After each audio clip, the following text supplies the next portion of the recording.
Bonjour, je m'appelle Louise Macaulay et c'est la revue de presse de Dukascopy TV de mardi où les économistes sont déroutés par les chiffres révisés du PIB de l'Inde pour cette année financière qui va se terminer en mars.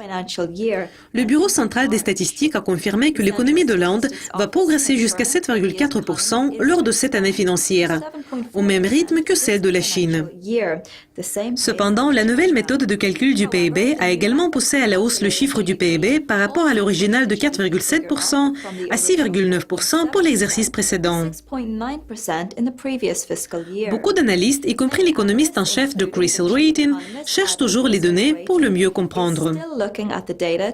L'économiste d'Axa Bank à Mumbai prétend que l'Inde n'a pas l'air ou ne se sent pas comme une économie à croissance de 7,5% et il déclare « Nous ne comprenons pas très bien cette croissance. Il faudra beaucoup de triangulation. » Les prêts de la banque à l'industrie ont augmenté à un rythme plus lent de 2,1% au cours de l'exercice se terminant en décembre, par rapport à la croissance de 8,1% enregistrée au cours de l'exercice précédent.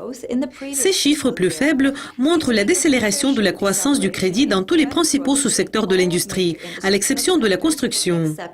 La croissance des prêts au sein de l'industrie d'infrastructure est restée modérée au niveau de 6,8% par rapport à la croissance de 10,3% enregistrée au cours de l'année précédente.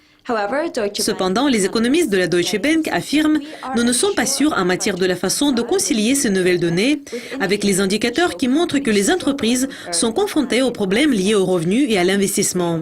Les banques connaissent la hausse des créances douteuses, le ralentissement de la croissance du crédit et les exportateurs annoncent une croissance négative. » Selon le Financial Times, les données révisées du PIB pourraient avoir des implications énormes sur la politique monétaire et la politique de l'Inde.